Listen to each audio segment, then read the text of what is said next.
Hello everyone, welcome back to my channel. So right now I'm going to react to the finalists for the GoodReads Choice Awards, mystery and thriller categories specifically. Spoiler alert, I've already read one that I think is going to be, I finished one yesterday that I think is going to be on this list. So we will talk about that, but I don't know for sure if it became a finalist. So I did a little bit of a reaction to the first round, but I don't know, I just there's too many books that I didn't know and didn't really care about, and I didn't even know how to predict what was going to be on the top 10 or whatever it is. So we're gonna look now and see what made it. Huh. Okay. Okay. Not ones that I was fully expecting. I've read 2 of them now. So, okay.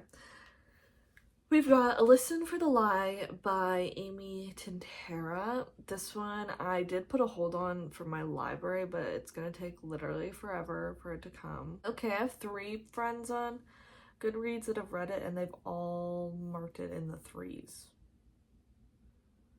One rounded up to 4, but 3.75. Okay. So there's that one. The Teacher by Frida McFadden. I read that one. I don't know why I assumed that that was at the end of last year, but I guess it came out this year, February of this year. I enjoyed that one, and that was what I voted for in the first round. Since we're talking about her, The Boyfriend by Frida McFadden also made its way on here. I do want to read that one because of how much I liked The Teacher, but I am a single lady, and I was kind of like, is this gonna scare me to go on dates and get a boyfriend? How to Solve Your Own Murder by Kristen Perrin. I've literally never heard of this. So when I was trying to predict things, I definitely thought this one was not gonna make it. Midnight Feast by Lucy Foley. I've read 2 of Lucy Foley's books before. They're both I didn't really like Paris Apartment. Guest List was a little bit better, but she's not a huge hit for me. I think this is about rich people. Home is Where the Bodies Are by Geneva Rose. I've heard some things about this one. I don't remember what it's about, but I know I've watched certain booktubers who have read this one. Okay, and a variety of ratings from my GoodReads friends. This is only open for 5 days to vote on, and I'm not going to be able to read 8 books in 5 days. And I don't even know if I'm going to be able to get my hand on most of these. So we're going to take a look at what I can get. We'll look into that after I look at all these. The next one is the one that I read, First Lie Wins by Ashley Elston. I will skip the synopsis right now because I'm just going to tell you what it's about when I give you my review. Same with, I guess, The Teacher. We Solve Murders by Richard Osman. I knew this one was going to be on here because I think no matter what he rates now, he's just on.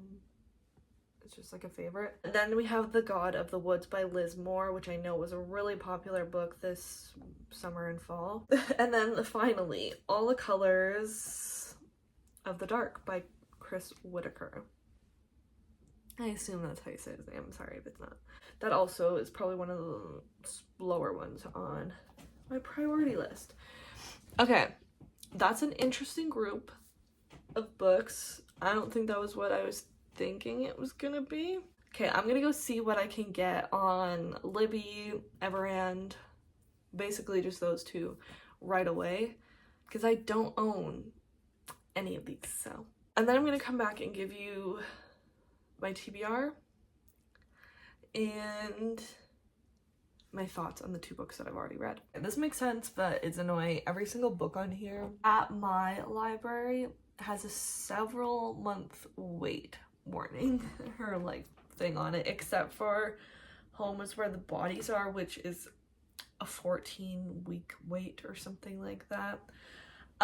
So then I went on Everand, and what I can listen to somewhat soon: Midnight Feast, Home is Where the Bodies Are, and The Boyfriend. I can listen to all of those supposedly right now, and then Listen for the Lie I can read at the end of this month. I say supposedly because I don't understand how Everand works half the time. All of a sudden it's just yeah, you can't listen to that. If I read those ones, it would mean that I would have read 6 of the 10.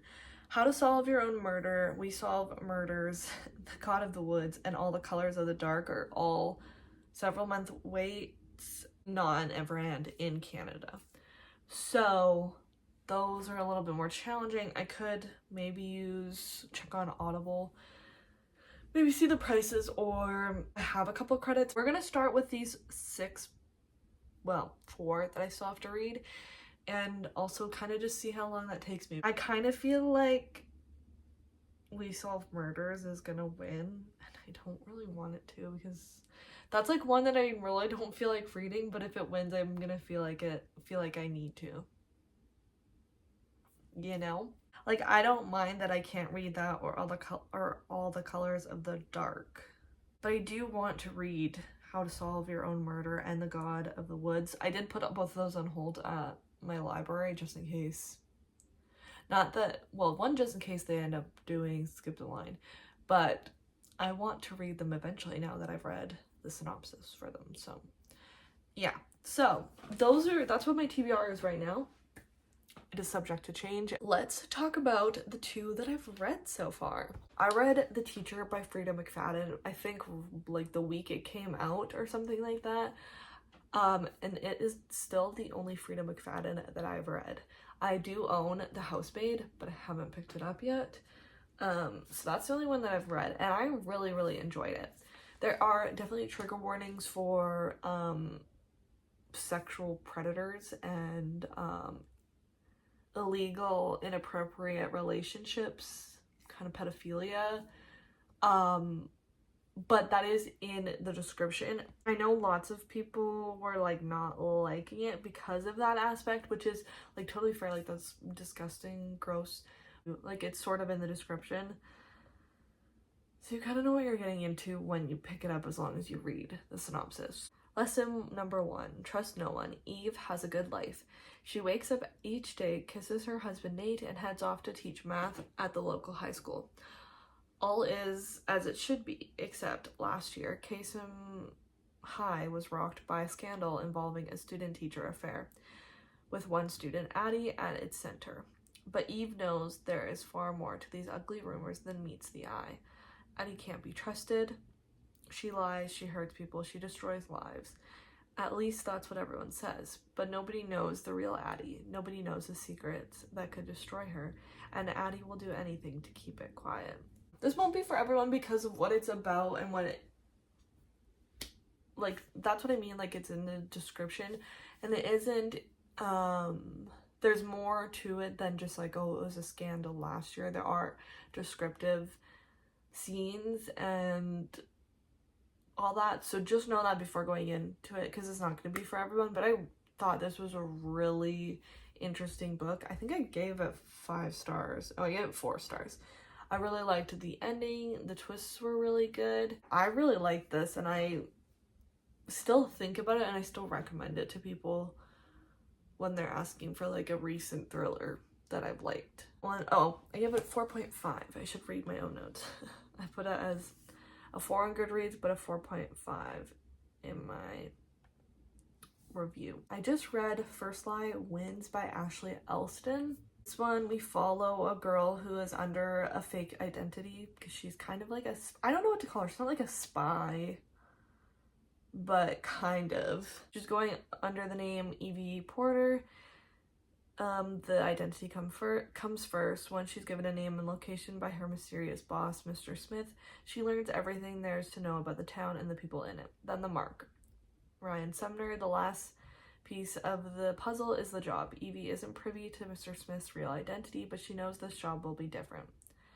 Ryan has gotten under her skin, and she's starting to envision a different sort of life for herself. But Evie can't make any mistakes, especially after what happened last time. Because the one thing she worked her entire life to clean up, the only identity she could always go back to, her real identity, just walked right into this town. Evie Porter must stay one step ahead of her past while making sure there's still a future in front of her. Just because of that element of like the spy, we like do flashbacks to past cases that she's worked. I don't think that premise is for me. I don't think I've read anything really like that. I just don't think those kind of books are for me. Personal just preference. But I did enjoy it. It was like a good mystery. It wasn't really anything wrong with it other than that. Sometimes it was a little bit bored and I didn't really know what the point of the book was. I mean, I don't even know though. If I would have known that that's what it's about or remembered that that was what it was about, I don't think it would have stopped me from reading it. I think it was just more like, now I know that that kind of like subgenre isn't really for me. I gave it 3 stars, so it's not a bad rating. I just will probably like not think about it ever again, you know? There was some like really good twists towards the end. So yeah, didn't hate it at all. It's just definitely not gonna be at the top of my ratings. I'll probably just be listening to audiobooks for all of this video, so. But yeah, I'm probably gonna start one of these books today now that I know I can read a couple of them, and might as well just get it started. We'll see. This will be an adventure of a video for you and I. This has been a long kind of intro to it. So 2 out of the 10 top picks have already been read, so 8 isn't too scary, but we'll see what I can get my hands on, because that's really the big thing. Hello, I've read another book in the top 10. I actually read this a couple days ago and then forgot to come and update you guys. So I read The Midnight Feast by Lucy Foley. I listened to the audiobook for this one. This is one of a better Lucy Foley for me. I don't know if it's because I listened to the audiobook and just listened straight through my shift at work. So I listened to the whole thing in one sitting versus the other ones I read physically, could put them down, pick them up when I wanted to, and I didn't really want to. Woman inherited this land, this house, this situation from her grandparents, and she's made it into kind of a like retreat. So a bunch of rich people are coming there. For what reason? I don't know what they're really getting out of it. Peace, serenity, like one of those kind of things. But we're going back and forth between after there's this fire and this big incident at the manor on its opening day or some solstice or something like that. We're going back to like 2010 or something, I think. And then we're also going back to a couple days before the solstice. I think that's what it was. An ancient forest bristles with secrets outside of the manor. There's been a fire, a body's been discovered. The founder, the husband, the mystery guest, the kitchen help. It all began with a secret 15 years ago, and now the past has crashed the party, and it'll end in murder at the midnight feast. There's also this lore of the birds, which are some sort of maybe supernatural being in this forest. She always has the like 4 or 5 main characters and like who we follow, and this one was no different. The main issue for this one with me is, you know that saying that's like, take one accessory off before you leave the house? I think she just needed to take one thing out of this storyline, just because it is like, there's too much happening. It could do with a little bit more editing maybe with that. But I enjoyed this. I don't know why. Like, I know it's, well, not that I don't know why, but I know there's some mixed reviews out there, but I enjoyed this one. I don't know, I just enjoyed this more than definitely the Paris apartment. It might be pretty similar to the guest list. I just read that one so long ago that I can't fully remember my thoughts on it. I gave this one 4 stars. I enjoyed it enough, and it was a good audiobook, like I said. So, one more down, the way that I was just talking to not even you guys, because I thought I was recording, but I was not. But yeah, I'm gonna listen to The Boyfriend today, and then Home is Where the Bodies Are tomorrow. I had that one downloaded as my next listen, but it's like 3 hours and 22 minutes or something like that. And I only work 4 hours tomorrow, so I'm gonna do that tomorrow because I'll for sure get that done. And then today, The Boyfriend's 3 hours and 44 minutes, and I work 5 hours, but I have a half an hour break. Not that you really care, but that's just how I'm choosing what I'm gonna read. Hopefully this one's good. Hopefully it doesn't freak me out too much. We'll see. But I need to go get ready for work, So I will see you later. Hello, it is the next day, I think. And yesterday I read The Boyfriend by Frida McFadden, so let's talk about that one. We have our main character, and I already forgot what her name was, but she's pretty down in her luck with dating. She has really, really bad luck with it, and that just continues when she's on a bad date that almost can't get any worse. She keeps trying to find the one. She also has pressure from her mom to find the one. Suddenly one day she feels like she met this guy that could possibly be the one, and they kind of have this misconnection at first. Find out that there is kind of this serial killer that dates their victims for a while before he kills them, but no one knows who he is, obviously, because he keeps those relationships very private. So I think the tagline is she's looking for the one and he's looking for his next victim kind of thing. And then we're also seeing flashbacks from a different male character throughout this. And yeah, I'm trying not to give a lot away because it wasn't exactly like I was expecting, but not in a bad way, just versus what the synopsis says. It doesn't give very much away, so I'm trying not to give very much away. But I enjoyed this one. I think I ended up giving it 4 stars. It was a little bit convoluted again. There's a lot going on, but I didn't guess like the big twist at the end. Or like a couple of the big twists at the end, so that's good. I'm always a fan of that. This how it ends is one of my least favorite things in mysteries or anything like that, so that took a little bit off for me. I can't obviously say what it is, but because it would be a huge spoiler, but it's just like a part of mysteries that I really don't like, and you don't ever know if that's gonna happen until the very end of the book, so no one can warn me. And I want to say it's kind of similar to The Teacher in that ending, but I can't fully remember, but I believe there is a similarity to the ending of The Teacher by Frida McFadden that I didn't like, and I think that's maybe why I gave it 4.5 stars. I can't remember. But it doesn't terrify me to date like I thought it would, the way the synopsis was. I mean, obviously it's still scary, but it didn't scare me the way that I thought it was going to, so that's good. The audiobook was good. I enjoyed it, so that's another book down. That's only my second Frida McFadden, but I can understand why people enjoy her books, for sure. It's pretty addictive. I'm gonna read Home is Where the Bodies Are today, or at least start it. I also really want to listen to a podcast today at work, and it's a really long episode from Crime Weekly. That's one of my favorite podcasts, so I think this episode's like 2.5 hours, so I don't know that I won't be able to do both. I think if you can hear my heat, it's winter, so it's gonna be on like all the time now, so but I finished Homes Are Where the Bodies Are. Home is Where the Bodies Are. I don't know what I just said. By Geneva Rose. Overall, it was decent for me.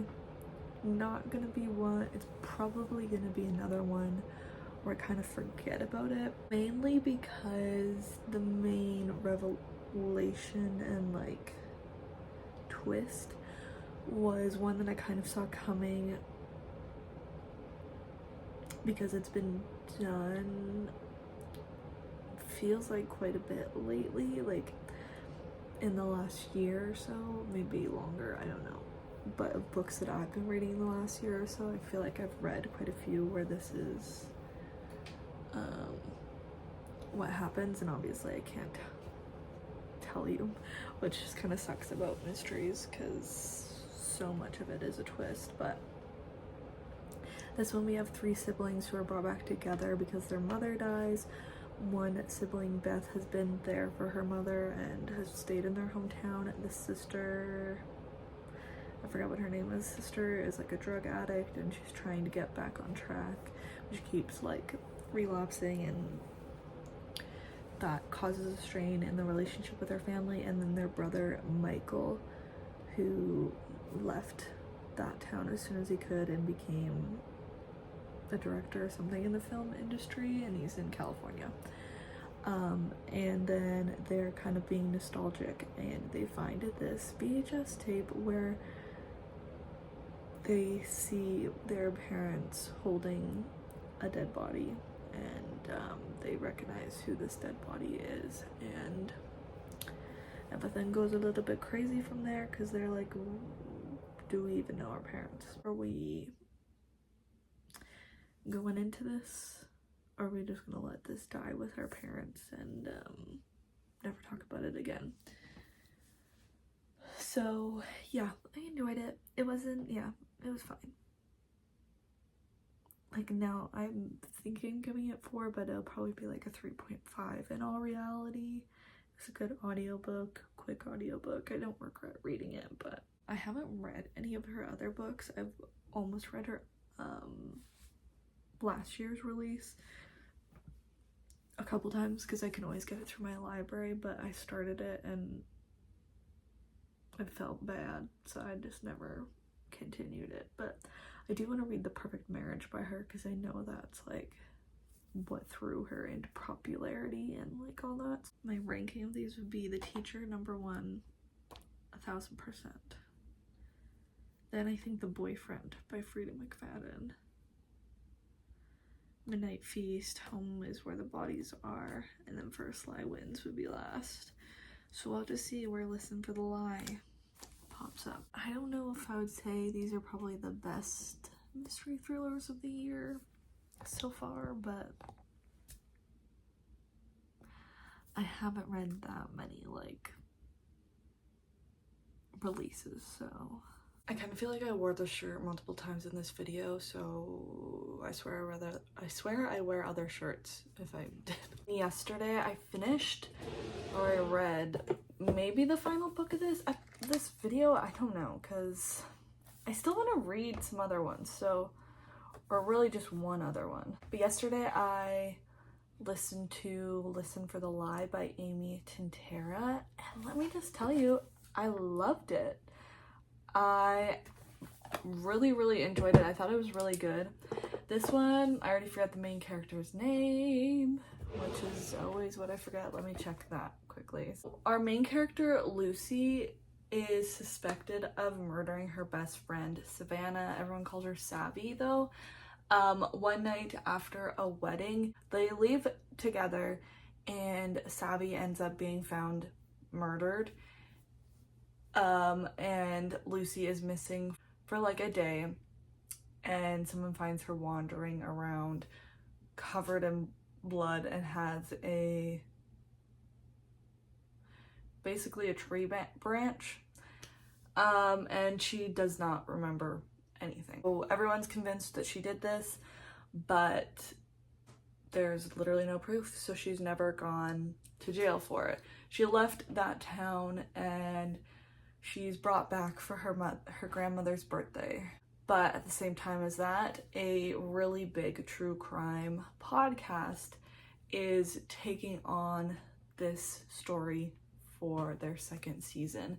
And in his first season, the podcaster, I forget what his name is, Ben Owens, solved a case in his first season.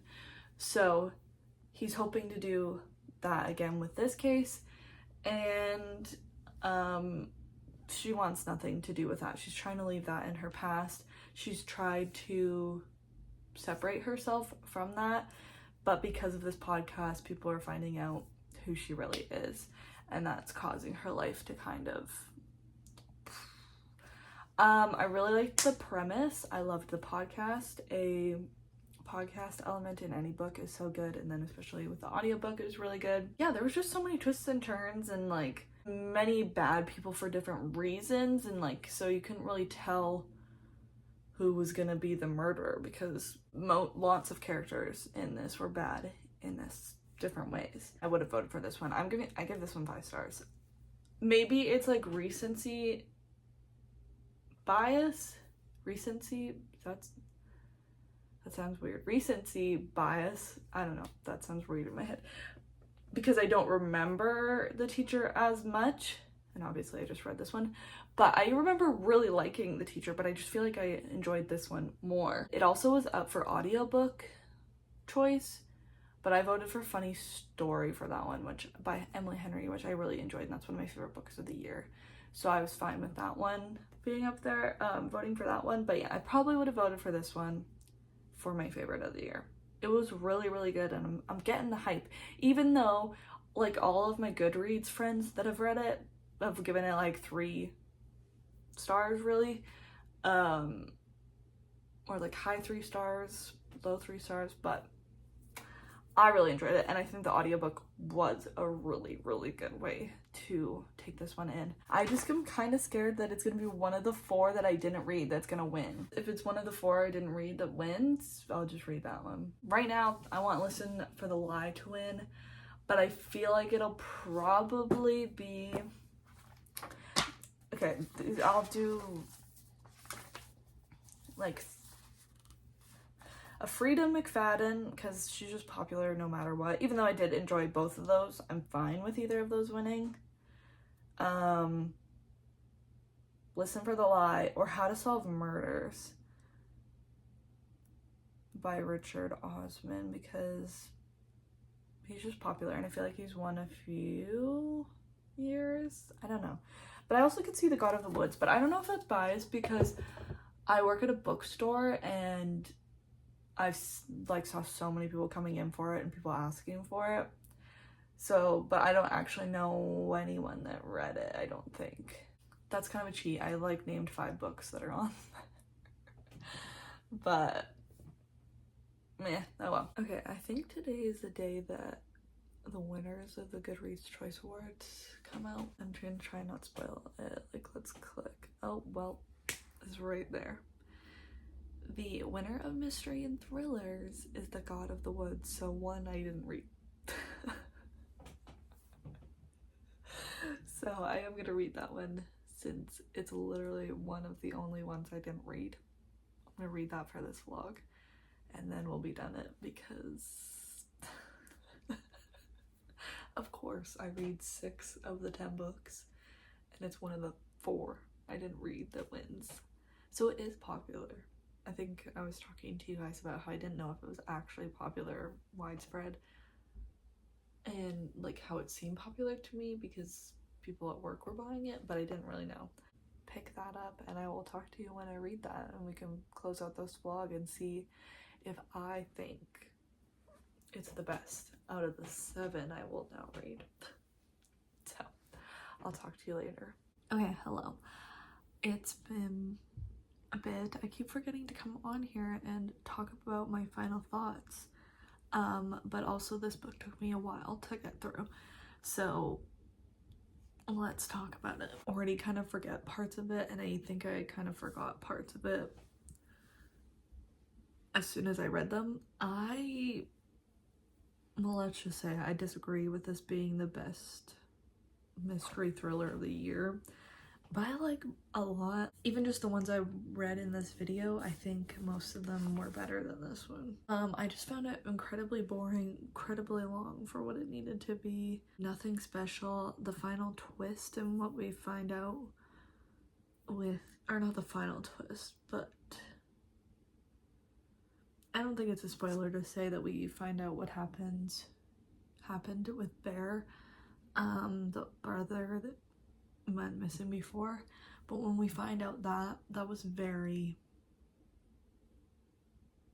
and everything that happened with Barbara, all very unsatisfying. Just not like, didn't feel like it was worth reading that whole book for that, to be completely honest. It's too long. There's so many different storylines